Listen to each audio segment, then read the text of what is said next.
Welcome to another edition of From the Press Box on this May 17th, 2021. My name is Rob Leonard. Joining me, of course, is my brother and award-winning sports writer, Tim Leonard. Hello, brother. How are you? Good morning, brother. Doing outstanding as usual. How about yourself? I'm a little angry, but, it's because it took me 3 hours to get out of the city yesterday because I took the E train and I'm like, why is this going so slow? And I ended up missing my train at Jamaica. I had to wait an hour in Jamaica, and there's nothing to do in Jamaica. It's a train station.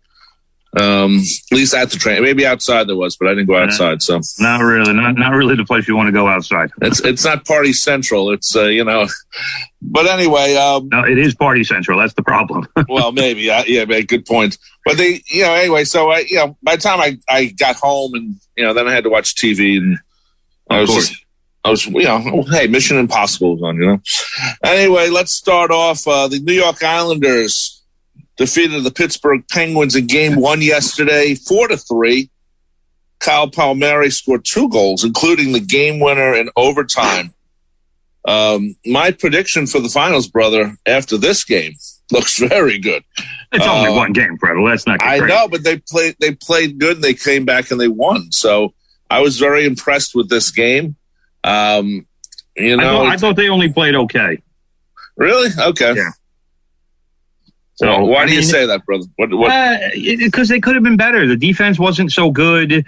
They should have limited more chances, especially with Ilya Sorokin starting the game in place of Varlamov, who's hurt.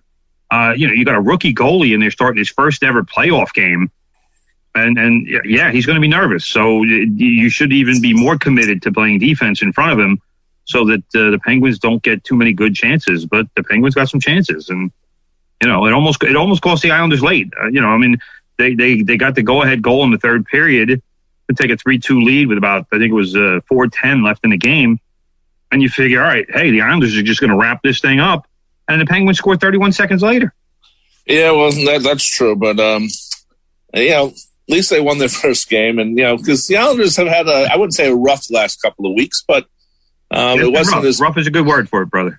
But I don't know. I just felt it was they looked better playing today than maybe in the last couple of weeks, where it was just I don't know. They seem to be dragging a little bit towards the end. Yes, for sure. By the way, brother, I forgot to mention we'll be talking professional wrestling today, probably for the first and last time. We talked about it once or twice before over the course of 6 years. Yeah, we're going to have John Arezzi. He is the co-author of Matt Memories, My Wild Life in Pro Wrestling, Country Music, and with the Mets. It's a pretty interesting autobiography, a lot of it containing professional wrestling. And we're going to talk about, not like the matches and stuff, we're going to talk about the specter of professional wrestling. There's been a lot of things that happen outside the ring. And John, as a journalist and wrestling radio host, was part of that in the 90s and stuff, and he wrote about it in his book. So we've talking with him in about 20 minutes or so.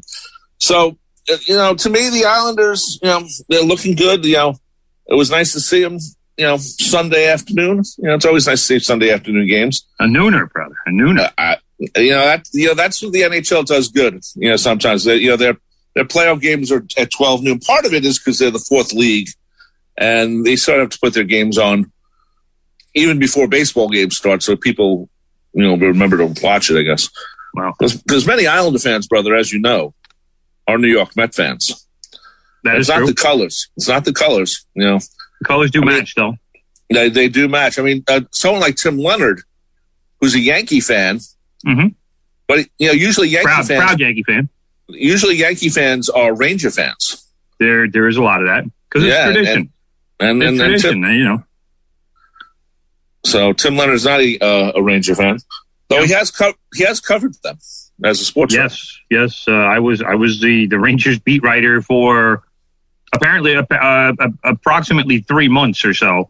You see, before my former editor at the Bergen Record completely screwed up the budget, and we had to stop covering most professional sports. Well, that's a whole other story. Maybe that's a book for Tim Leonard. Yeah, no, not really. I think it is. Anyway, it's an episode for SNL. Well, maybe.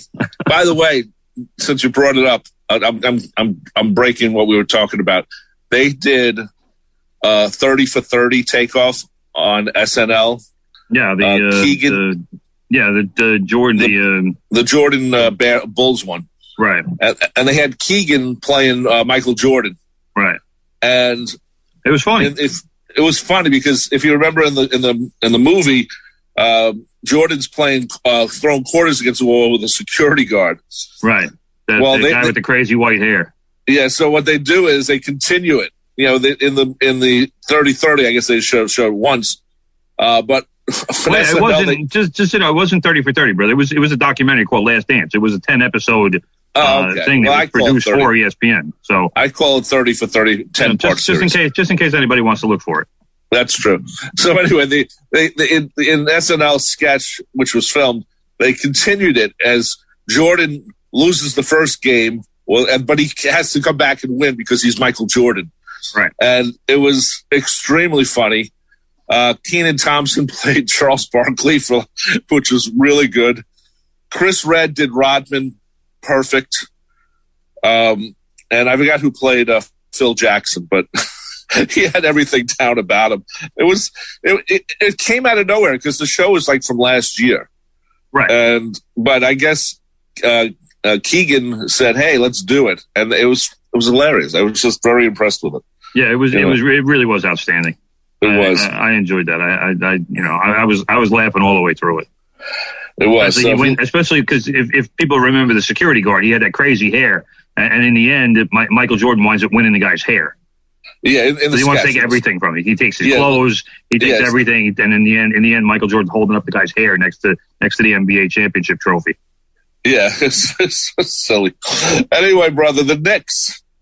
For the first time. Wait, brother, we talked about the Islanders for 2 minutes. What are you doing? Okay, what else we have to talk about? How about we give the Islanders a little bit of credit here and discuss where we are in the series, and let's. Okay, continue, brother. I thought we said they won. That was about it. Okay, well, that's sometimes more than we talk about other things. Well, look, the thing that I liked the most about this game was that Kyle Palmieri showed up, because let's face facts. He has struggled since the Islanders brought him in on the trade deadline. He and Travis Zajac from the Devils. And granted, the Islanders didn't give up very much for either one of them, but the fact of the matter is that they were brought here to help out with the offense, and right. Palmieri really hasn't done a whole lot. So that was the encouraging part. I mean, he scored the first goal, gave the Islanders a 1-0 lead in the first period. And then the winning goal in overtime, which, by the way, goes back to the Islanders being the all-time, the best team in playoff overtime in NHL history. He took a pass from J.G. Pajot in the corner, and it was a play that just didn't look like it was going anywhere. And for anybody who has seen it, they'll know what I'm talking about. And if you haven't seen it, go look for the replay. But Palmieri takes the pass. The puck is bouncing. He's got no angle at all. It's an extreme angle from the right side. And for whatever reason, Palmieri still decides to take a swipe at the puck, and it just nicked the left shoulder. The goalie was standing tall. He didn't have to move. He had everything covered, but the puck nicked his left shoulder and stayed flat enough. It didn't ricochet enough to go over the crossbar, hit the crossbar. It just nicked his shoulder, dropped, hit enough, and dropped over the goal line. I didn't know how it happened. It was a remarkable goal.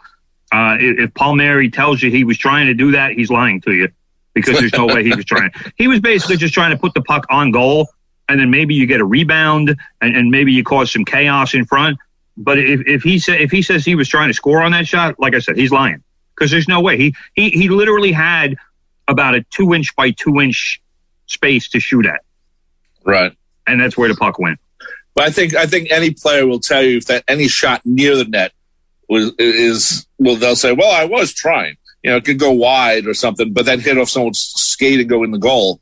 So I think any player that comes near the goal is going to say, well, I was trying. But yeah, I know what you're talking about, brother. He wasn't trying on purpose. Let's put it that way. No, in no way whatsoever was he trying to do that. It just, no. Yeah, like I said, he's trying to get a replay.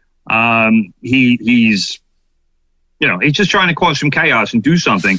And the other, for me anyway, amusing part of that goal and that sequence was, I don't know if you heard it, brother, if you were listening, Brendan Burke, the Islanders play-by-play man, right. his voice went up about 4 octaves after Palmieri scored. I thought he pulled something. It was the vocal range on that was Mariah Carey like.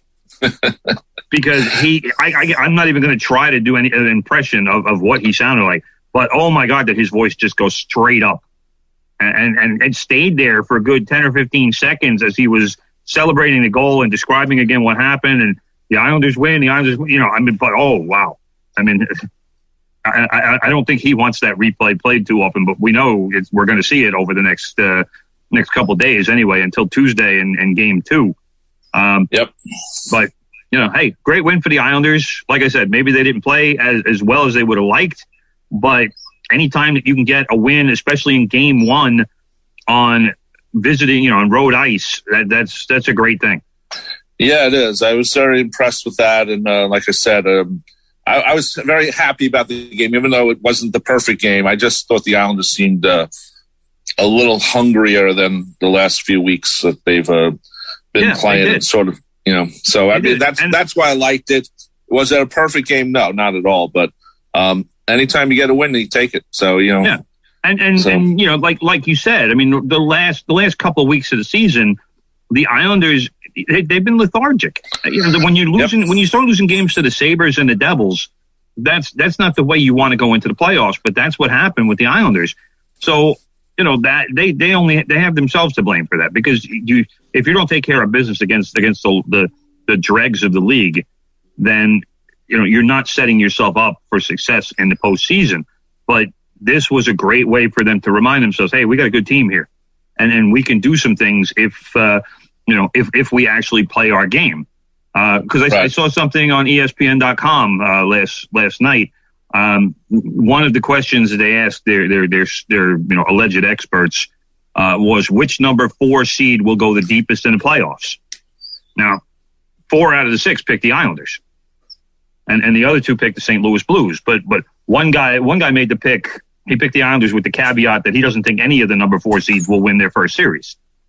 But he still picked the Islanders because he picked the Islanders because he knows that they are going to be a tough opponent for any team because of the way they play. So, we'll see. I mean, personally, I would love to see an Islanders Washington East Division final, or whatever we're calling it this year, with the crazy schedule and everything that they have.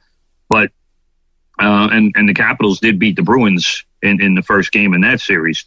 Right. So, we'll see where it goes. But obviously, as an Islanders fan, after one game, you have to be optimistic because the Islanders are up 1-0. So good for them. I'd be happy at Islanders Capitals, but I think the Islanders would win that because they played well against them this year for the most part. Not every game, but for the most part. Right. Anyway, brother, for the first time, and I don't know when, I should have looked it up, but the Knicks are in the playoffs in the NBA.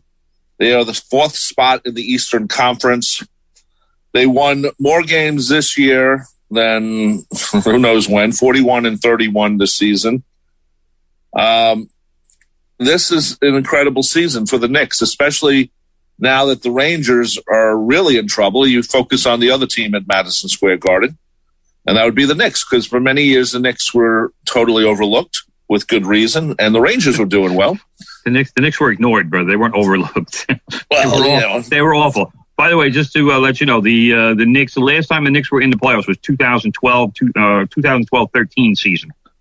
Wow. Where they actually made it. They actually made it to the conference semifinals, where they lost to the Indiana Pacers. Oh, okay. Well, I think Tom Thibodeau. How do you say his name? Thibodeau, brother. Thibodeau. I say Thibodeau for some reason. Yes, I don't know why. Anyway, he should be coach of the year whenever they decide to vote on that. Incredible job with this team this year, making them a team. No drama on this team. They play well together. This is a team that I like watching. I will stop things to watch this team, which you haven't said about the Knicks in a while. Decades, brother. decades. I'm looking at this chart right now. From in this century, brother. All right, so we're talking from 2000 on. The Knicks have made the playoffs a total of 5 times. They have won one playoff series in this century. I mean, that's how bad this franchise has been for 20 something years. They in 2013, like I said, they beat the Celtics in the first round, and then they lost to the Pacers in the conference semifinals.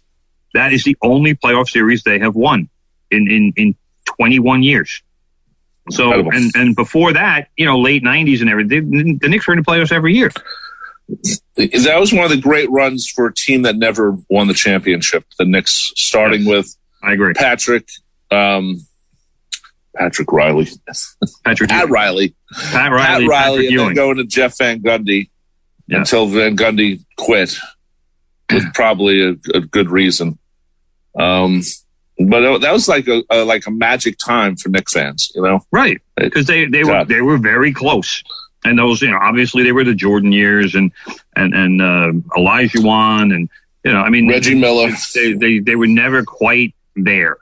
The Knicks lost that final to the Spurs also. Yep, they did. 98, 99, I think it was. They should have won that one.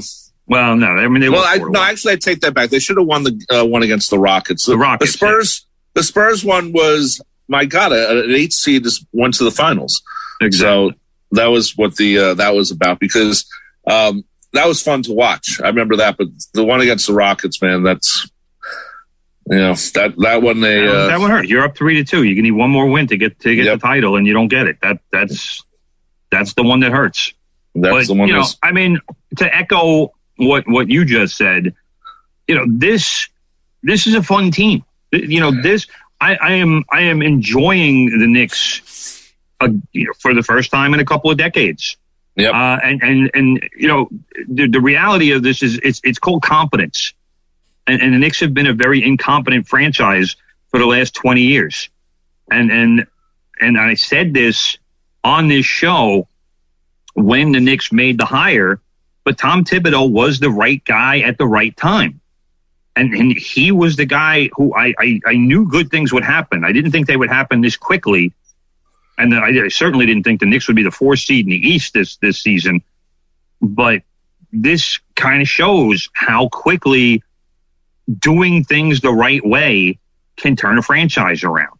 Well, we did talk about the beginning of the season how Thibodeau was going to be we thought a good influence on the team.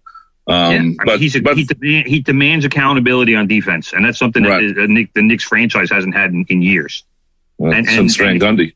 Yeah, and he's made these guys buy in. The players buy in to what he's doing, and when that happens, you can get players to play, and you can't underscore what Julius Randle has meant to this team.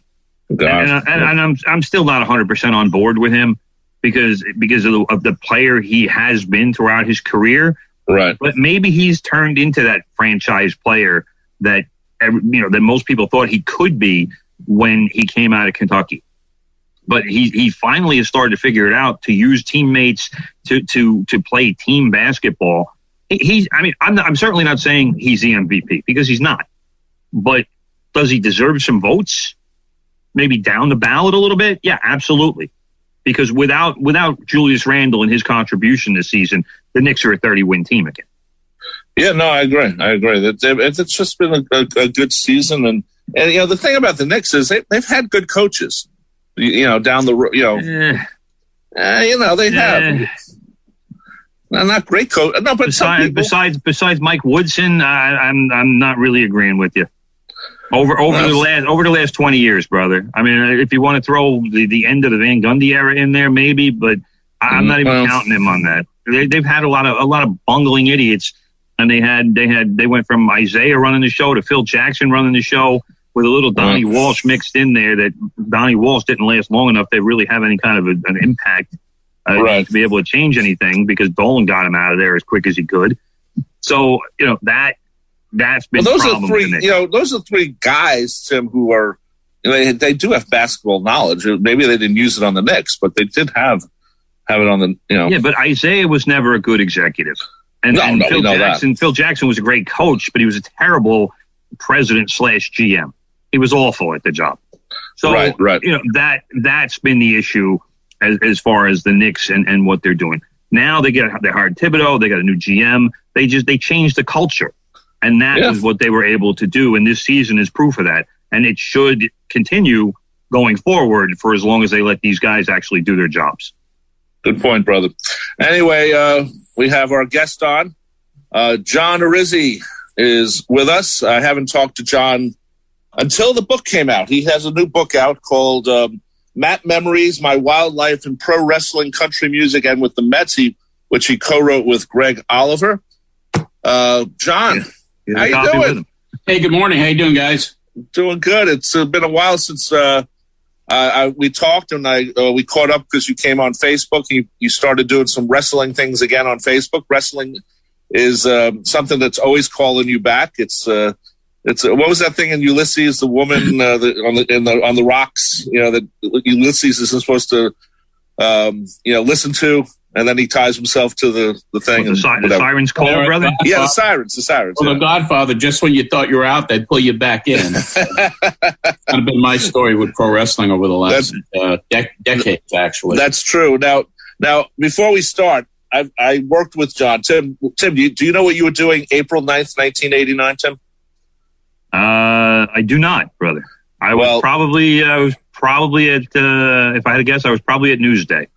Okay, well, I was working that Sunday at WNYG Radio, and we actually had a good talk show on the station, and it was John's talk show called Pro Wrestling Spotlight. Now, before I start, John, I got to tell the story because I'll never get to tell it any other place except with you.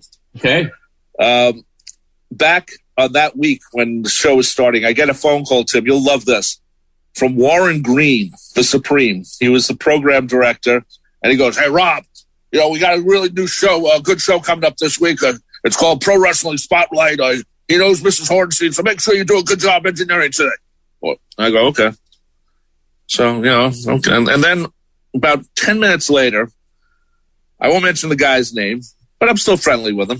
But we'll call him G Wiz. And G Wiz calls me up and he goes, "Hey, Rob, I just got a call from Warren. He wants us to switch. You're going to work at 8 o'clock on Sunday, and I'm going to work at 4 o'clock, and he wants me to take care of the Pro Wrestling Spotlight." And I go, "Really, G Wiz?" I'm shocked because Warren just called me and told me he wanted me to do it. He goes, well, I just talked to him. I'm like, "Oh, okay." So I call Warren back, and Warren goes, I explain the situation, and this is the line I carry with me, John, about Warren Green. The only thing I can say about him, he goes, "No one speaks for Warren Green." And he calls up he calls up G Wiz, yells at him. G Wiz then calls him. Yeah, he was lying. And G Wiz calls me back, goes, "Rob, why'd you do that? You know I like professional wrestling." I said, "Well, if you just asked, maybe I would have switched." Yeah, it would have been so in the book, my name is not mentioned in the book, but as an engineer, I am. John, massive oversight, John. Massive oversight. Yes, but however, the second edition, John, it says my engineer was Rob Leonard. In the second printing, I'll make sure I take care of that. I hope so. You mentioned Bruce Jacobs. He was the guy who now is successful in Phoenix doing, I'm not sure, political sports, or he's doing something there. Yeah, he stayed with me for the entire run there and then went over to WEBD when I moved the station at 10:50 a.m. Right. So anyway, one of the things I remember about your show, it wasn't just following the characters. It was about the outside story of professional wrestling, which was happening at that time because it was starting to break away from the WWF to what has now become the WWE. And along the way, you covered it. There was some problems with this along the way. So I want to start with that. Tim, when I was talking to my brother, Tim, the other day, who's right with us, he said something interesting about professional wrestling in the late 80s. Once they weren't, overlooked by the boxing commission, that Vince McMahon could say, "Well, we're not being covered anymore. Go take whatever you want," and And that's what sort of led. If they had stayed maybe under the wrestling commission, the boxing commission, maybe they would have, maybe not been in court a couple of times because of the steroid stuff. Well, I mean, what they did, it was a strategy by McMahon because he didn't want to pay the taxes anymore for the athletic commissions. So he went out publicly and said, these were scripted, these were predetermined. This is not a sport, it's sports entertainment. And that basically eliminated the athletic commissions and their jurisdiction with the WWF. So, it was really for him to not pay taxes to the commission anymore. That's what started it. But his own ringside doctor, the Pennsylvania State Athletic Commission ringside doctor in Pennsylvania was Dr. George Zaharian, and he's the one that was arrested and then convicted for distribution of drugs to these wrestlers. Was it legal? Just because my journalistic curiosity is peaking here. When you say that McMahon did this so he wouldn't have to pay taxes, do you have any idea how much money we're talking about? Well, you have to have their referees there, but there was a percentage on the ticket sales that would be allocated to the athletic commission. Okay. Tax. All right, so it was a decent amount. It wasn't. Yeah, absolutely. It wasn't just like a couple $1,000s or something. Oh no. It was it was money, and right. John, you mentioned the WW, what's become the WWE, started to say, hey, it is predetermined. How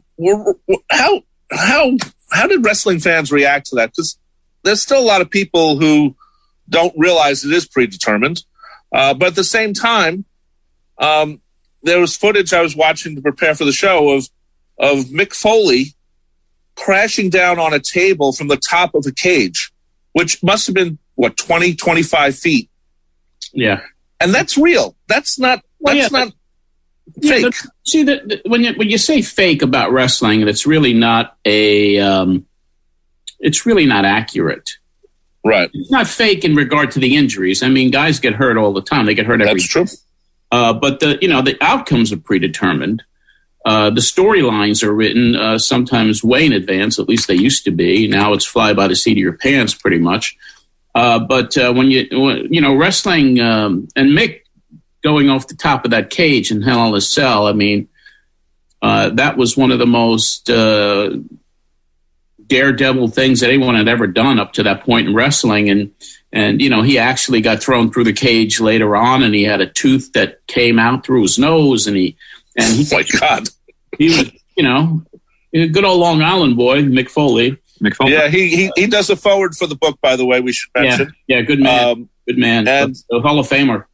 Yeah, and I remember the first time I ever saw him, the footage was, I'd come down to visit you when you worked at WGBB, and you were showing what's known as backyard wrestling. And he jumped off his house roof. Yeah, he might have originated backyard wrestling. He created a character in high school called Dude Love, which he later brought into pro wrestling years later. But he dove off the roof of his house in a little skit promoting this fictitious character called Dude Love. And that could have been one of the very, very first ever documented backyard wrestling matches ever. Yeah, I know they were trying to ban it a couple of years ago, but how do you ban that? It's like, I'm playing volleyball. Okay, well, I'm doing professional wrestling. What's the difference? Right. Yeah. John, let's start off. You were a big fan as a kid. You ended up being the president of the Fred Blassie fan club. Yep. Say it right, brother. Classy Freddie Blassie. Freddie Blassie. But was he classy Freddie Blassie when he was in L.A.? Because I didn't realize that he was a face, what's known as a face, on the West Coast. But on the East Coast, he was, classy Freddie Blassie, you pencil neck geeks. Yeah, that was kind of, for me, some of the allure to Fred, because I knew he was a baby face, as they say, out in the West Coast, and he was this crazed villain on the East Coast. I actually started reading up about Freddie in the mid-'60s when I discovered wrestling magazines for the first time, and I was just fascinated by this guy, and became a fan over the years, and decided to start a fan club for him, which got my entree into pro wrestling at the age of 14 years old back in 1971. Wow. We're talking with John Arezzi. He is the author of Matt Memories, My Wild Life in Pro Wrestling, Country Music, and with the Mets. We'll leave the country music part for another interview. But my question about Fred Blassie, I thought out of all the managers, he was the guy that you wanted to, like, they don't do this anymore, but in the old days, they used to have this segment in the middle of the wrestling show where the managers would come out and Vince McMahon would interview him, and they'd always yell at McMahon. And, McMahon, you pencil neck geek or whatever. I always thought that classy Freddie Blassie was the best out of them, followed by the Grand Wizard and then by Lou Albano, because those are the three managers who have come out. So the three of them were fascinating. They were just, it was such an amazing time when those three managers were prominent on wrestling. And Freddie was the fashion plate. He dressed impeccably, had the gold rings and the chains and the cane and the sequin jackets, and it just had a great gift of gab, great promo skills, as did Wizard and Albano. But Albano used to go all over the place and started, putting rubber bands in his cheeks and, just became this slob, but still this amazing voice, which you really don't see in wrestling today. You don't see the mouthpieces like the Wizard, Albano, and Blassie. Right. And that brought a lot back to the day to really promote and help sell tickets and create angles and heat. But that's almost non-existent today. One thing that changed wrestling in my thing was the rock and wrestling connection. Cyndi Lauper all of a sudden shows up, who's, at the peak of her fame as a musician, as a singer. Yeah. And all of a sudden she's hanging out with Wendy Richter, and her then boyfriend Dave Wolf is like promoting this. It might have halted her career slightly, but it worked for a while as a plot line for the WWF. Yeah, it was actually, this is kind of an ironic thing. I mean, Cyndi Lauper was initially in a band called Blue Angel, and she was on an airplane with somebody that you probably know, a guy named Mickey B. Yeah. And Mickey B sat next to Cyndi Lauper on that flight, and who comes on the same plane as Captain Lou Albano? Mickey recognized Lou, introduces Lou Albano to Cyndi Lauper.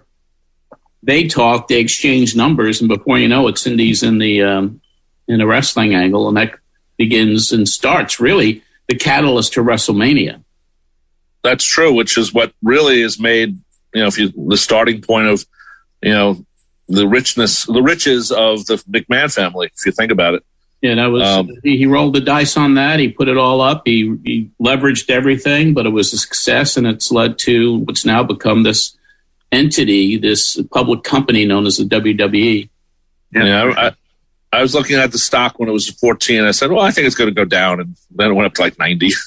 So how has wrestling changed over the years? I mean, I remember Bruno Sammartino. Tim, remembers Bruno and Baron Mikhail Cicluna and the rest of them. Ivan Putski, Polish Power. Oh, yeah. But how has it changed over the years as entertainment? Because it's if you watch the old clips from the Garden, you find them on YouTube or on the WWE app now, it seems so different.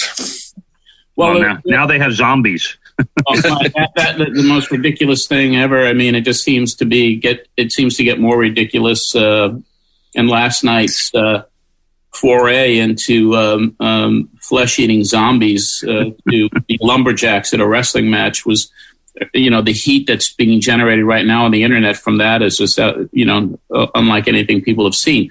The business changed when McMahon decided to, tear the curtain down, and then he got more into the entertainment part of it. And it was an evolution of this business that it'll never go back to where it was. They don't develop larger-than-life characters anymore. They don't want any performer to be bigger than the company. McMahon had that issue with Stone Cold Steve Austin and The Rock and John Cena. So now they're not going to do what they did years ago. It's more entertainment-based. It's more science fiction-based. It's just not the business that I grew up in. Right. Put it that way.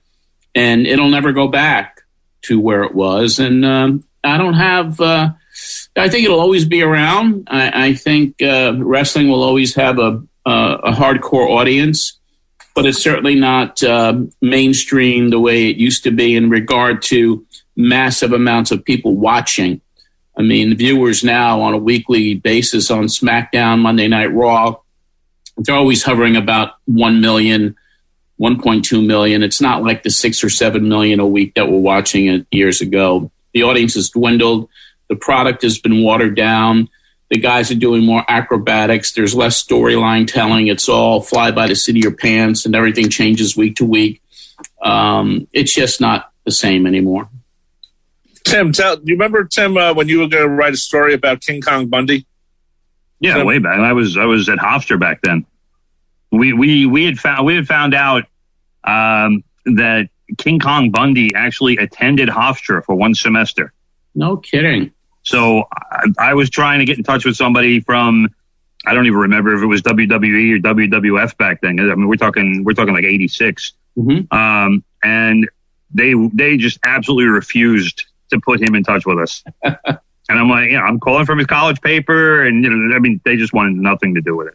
Yeah. So, we never wound up running anything. But yeah, that was talk for a few weeks anyway during that school year. Was like, oh, what's going on? Like, we had his real name. We saw from the yearbook, and there was a photo with the wrestling team, even though I don't think he ever actually wrestled for the school. But like I said, he was there for one semester. I remember going to the Coliseum because there was a chance that, maybe we'll find him there, but you would, at least. But one thing about watching wrestling live compared to the television, the way they cut and edit is really great on television. They really, really sell the action that when you watch live, you see the setups a lot more. It's that's something I noticed about. When we went to the Coliseum, I still remember especially SD Jones and Little Fiji was wrestling against someone.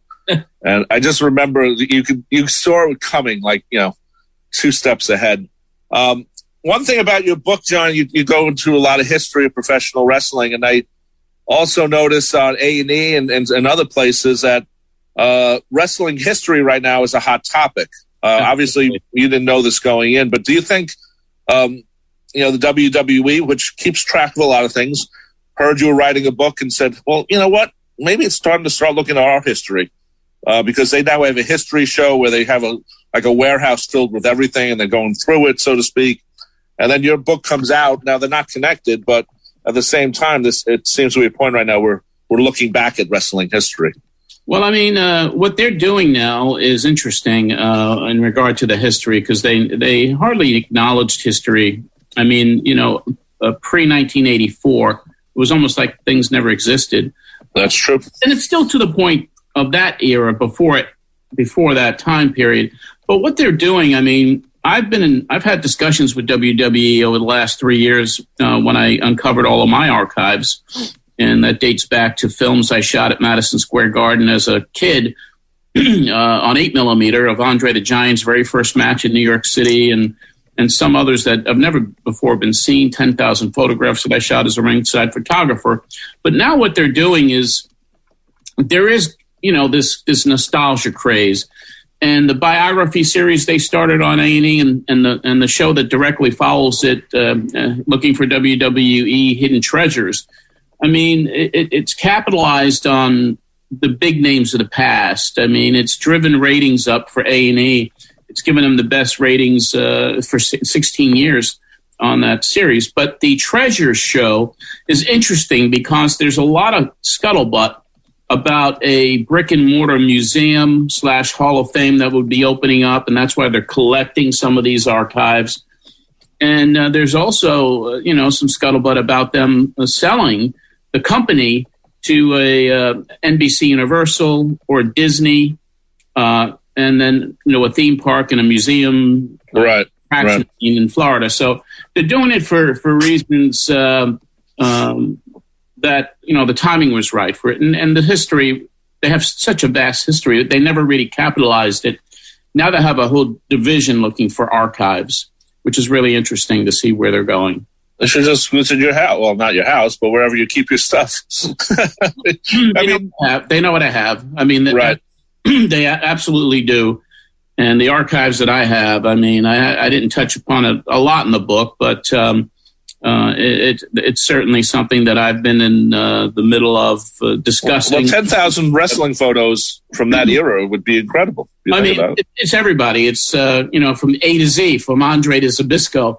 Right. I mean, it's literally everybody, and they're all rings, and the vast amount of films that I have, I saved everything. I mean, the 8mm movies of Bruno Sammartino, Pedro Morales, Albano, Blassie, The Wizard, Killer Kowalski, all of these from 1973 was the year mainly I filmed at ringside, are treasures that somehow, some way will be revealed and exploited and shared to the public.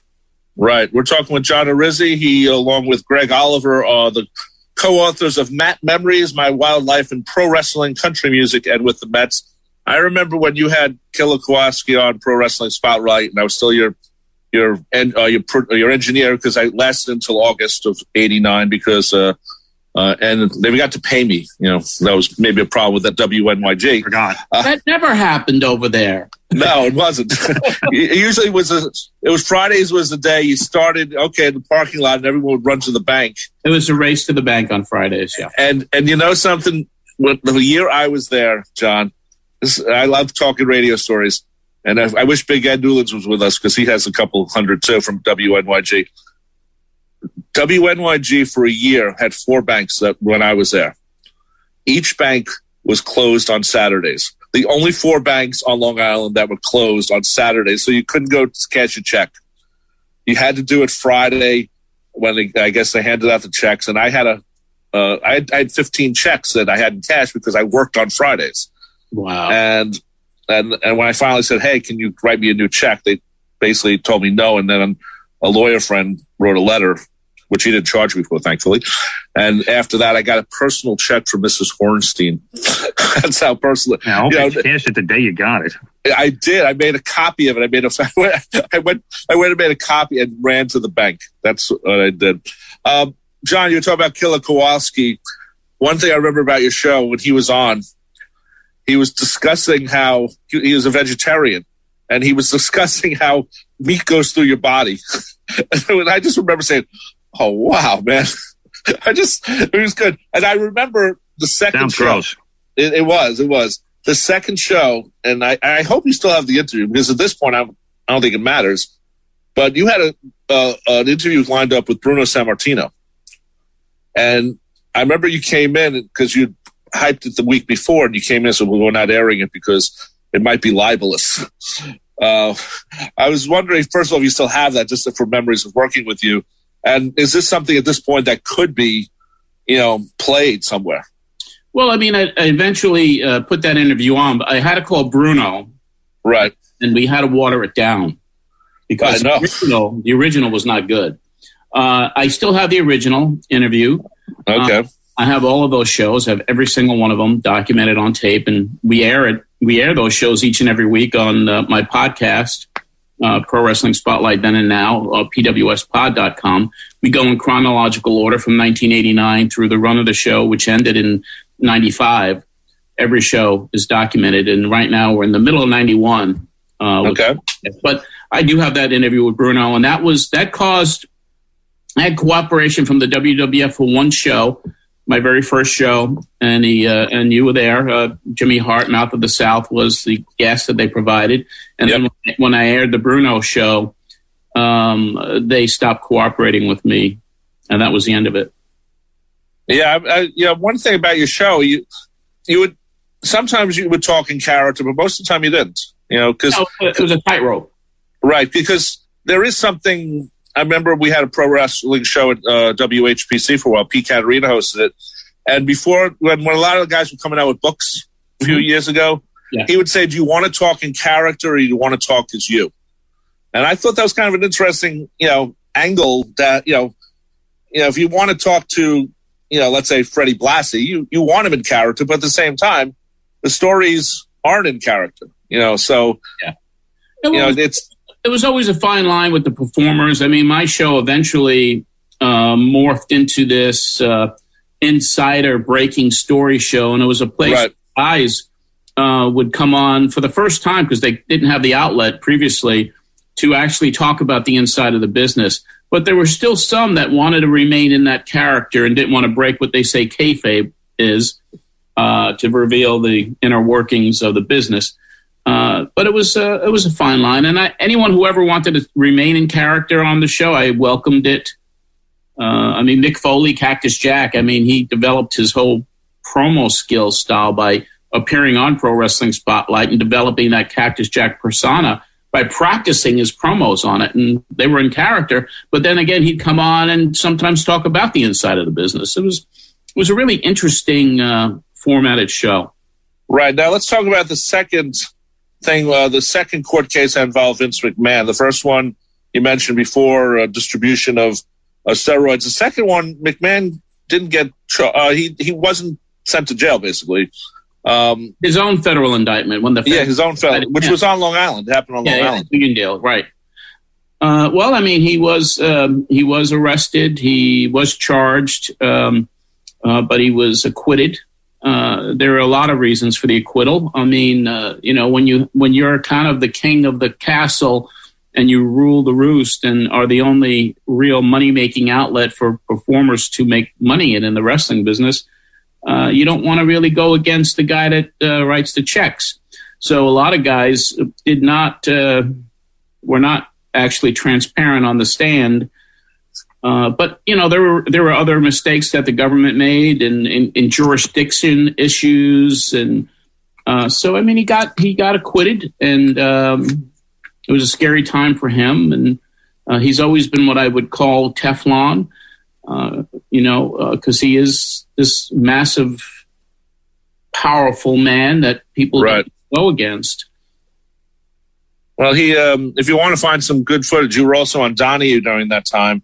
Yeah. And the whole show is up on YouTube right now. It is. And you had like 8 people on stage. It was you and Vince and a whole bunch of other people. It's a nice look back at that time.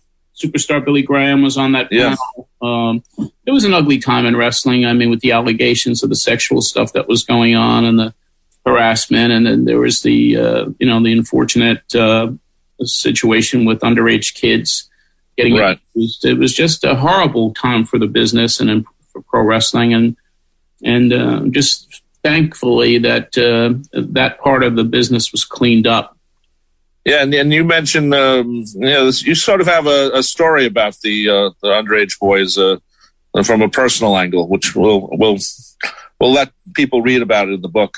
We're running out of time, John. Now, I just want to quickly talk about your time with the Mets. You worked for the Shelby Mets.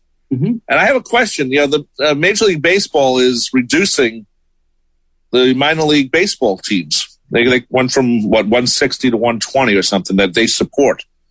You were at the Class A Shelby Mets, a team that probably wouldn't be supported today. What happens in Class A baseball that really helps these players become major league players? I mean, you observed you were friends with Lenny Dykstra. Mm-hmm. As one of the players who played the Shelby Mets. So what happens down there that people don't realize? Hopefully for you, John, you've cut ties with Lenny Dykstra. Well, yeah, I mean, Lenny was a bit of a character. A bit? From his very first day, he was this really skinny kid who, he was signed in the June draft, and we got him. And he came in with this energy, and you knew that he had the tools. But getting to your question about the minors, I mean, we had a great coaching staff, and they had roving instructors. Like Cleon Jones was one of our roving instructors, and he'd come in every month and work with the guys. And there was pitching instructors that would be coming around who were former major leaguers. It was really just it was a training ground, and these guys were all signed out of high school and for the most part, and this was their first taste of they had a rookie league, but this was what they would call higher single A. And a lot of the guys were extremely talented. I mean, John Gibbons was my roommate. he wound up catching for the Mets and then going on to manage the Toronto Blue Jays twice. J.P. Ricciardi was one of my roommates. We had Randy Milligan, who had success in the major leagues. Mm-hmm. But, these guys were all, some of them, stood out. I mean, there were some that really stood out that you knew they had a chance, and others you could basically see on a high school field somewhere. So it was really a matter of just the scouting, the coaches that were associated with them, and there was no real analytics back in the day like there is today, but you could basically... Which is probably better. It was better for it. Yeah. And we should say you're a huge Mets fan. Let's go Mets. Absolutely. I mean, that's my passion in life. I mean, I should have stayed in baseball. Was going to be the name of my book. Well, you mentioned at the end of the thing, what happens if you'd done this? What happens if you'd done that? And we've all gone through that. Absolutely. We've been talking with John Arezzi, who is co-author with Greg Oliver of a book called Matt Memories, His Wildlife in Pro Wrestling, Country Music, and with the Mets. And we didn't get to it because we've ran out of time, but John actually wrestled 2 matches, one with Dusty Rhodes, and who's the other one? I was in a match with Dusty, and then the other match was myself and Joe Turco from Catania, Sicily, the Continental Nobleman, against Chief J. Strongbow and The Rock's grandfather, High Chief Peter Maivia. And I guess you didn't win that, huh? Oh, I did not. No, I didn't. By the way, whatever happened to, for those that don't know, there was a guy who used to hang out in the studio. His name was Broadway Sonny Blaze. Blaze. Yeah, and I remember him because he called up someone. He never introduced himself as Al. His name is Al Schaefer. But one time I heard him on the phone. He goes, "Well, my real name is Al Schaefer." And I'm like, "Oh, okay." And then about a year later, after I saw him on your show, because he was there a lot, he ended up as a jobber in the WWF.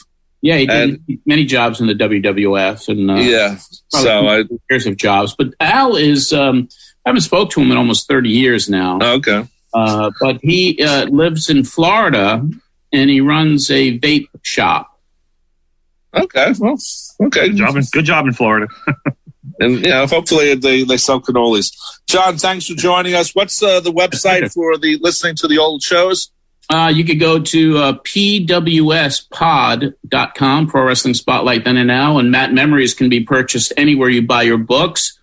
If you go to mattmemories.com, there's a link to buy it directly from me, and it's out on audiobook now too. So that's what I was going to mention. It's audio. And by the way, if you go to the website from April 9th, 1989 to somewhere in August, Rob Leonard was the engineer of those shows. So just to let everyone know. Absolutely. Thank you. You did a great job. You were the best one there, man.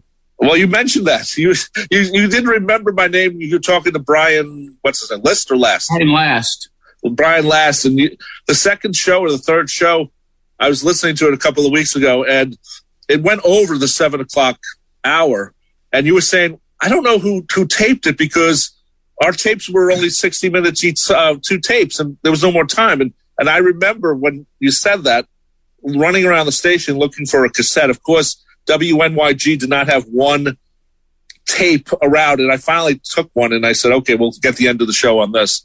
And we could talk about WNYG. The best line in the whole book, at least for me, was WKRP has nothing on WNYG, and the stories that can be told and have been told. That might be another book.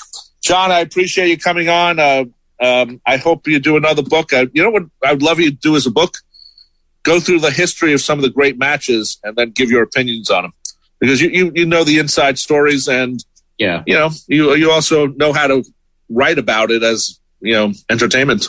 Yeah, hopefully there'll be more books in the future. Okay, John, thanks for joining us. We appreciate it. I appreciate it. Thank you very much. Take care, man. Bye-bye. Bye-bye. Take care. 90.3 WHPC, the voice of Nassau Community College. You're listening to From the Press Box. My name's Rob Leonard. Joining me, of course, is my brother, Tim Leonard. We're here every Monday, 9 a.m. to 10 a.m. Anyway, brother, what happened with the Yankees? They test positive, and then for COVID. Lots of COVID, brother. It just goes to show you that even if you get the shot, it can affect you. Though when you get the shot, and we recommend it, or the shots, that it doesn't affect you as much.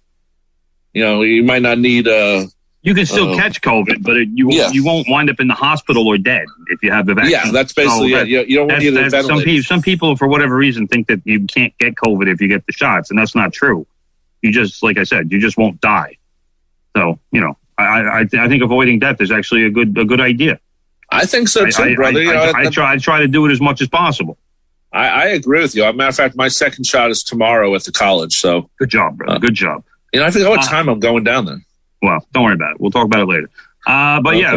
Third base coach Phil Nevin came down with COVID, and a couple other coaches, and a couple of 4 members of the traveling party, as they call them. And then the day after that, it was discovered that Gleyber Torres, shortstop, had tested positive. And this is the second time that Gleyber Torres has had COVID. Wow. He also tested positive in December. So, I would think that, somebody who tested positive in December, who would have antibodies and then got the Johnson & Johnson shot in between, I'm flabbergasted how he has COVID again. But the test came back positive, and he doesn't play. He hasn't played since May 11th, which was 6 days ago. But he won't play again until he has a couple of negative tests in a row. That's the Major League protocol.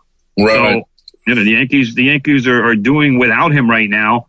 But that being said, the Yankees again took 2 out of 3 over the weekend. This was against the Baltimore Orioles, and they have taken, in each of their last 4 series, they have taken 2 out of 3.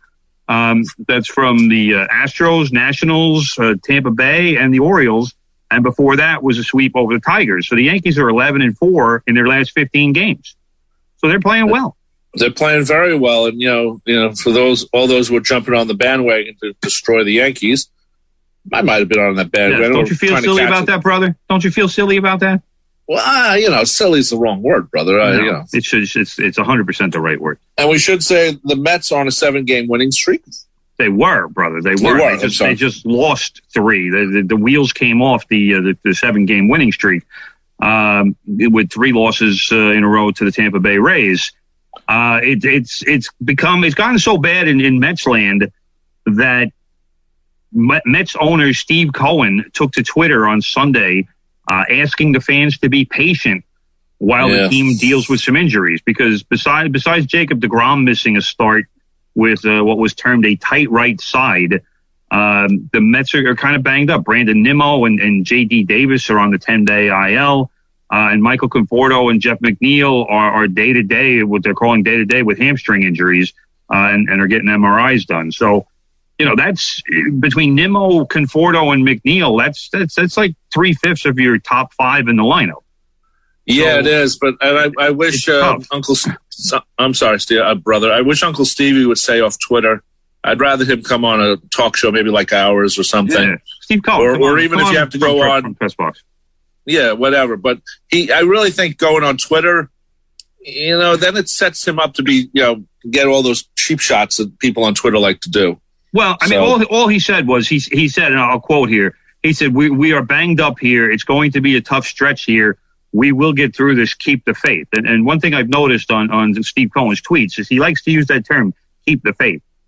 So he loves the Billy Joel song, Keeping the Faith. Yeah, but the Mets are 18-16, which, that's the good news is the Mets are still in first place. The bad news is they're 18-16, which is not the kind of record that's going to keep a team in first place. No, but it's the NL East, so it's for right now, things are okay with the Mets, but they certainly could be better.